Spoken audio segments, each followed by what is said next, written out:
ਕਾਲਾ ਮਰਚ ਤੋਂ ਹੋ ਜਾਏਗੀ ਖਤਮ। ਕਰੇਲਾ ਲੈਣਾ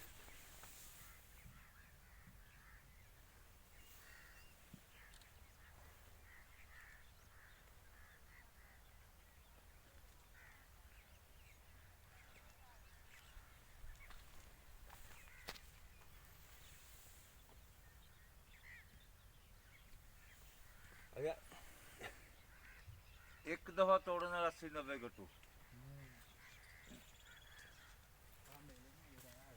ਹਾਂ ਇਹ 70-80 ਗੱਟੂ।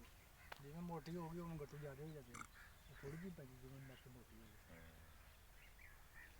ਉਹ 20 ਕਿਲੋ ਪੈਂਦੀ 30 ਕਿਲੋ ਵੀ ਨਹੀਂ ਹੁੰਦੀ ਸੱਤੇ ਵਾਲਾ ਕਟਾਟ ਲਾ ਕੇ ਦਿੰਦੇ ਬੋਰੀ ਗੱਲ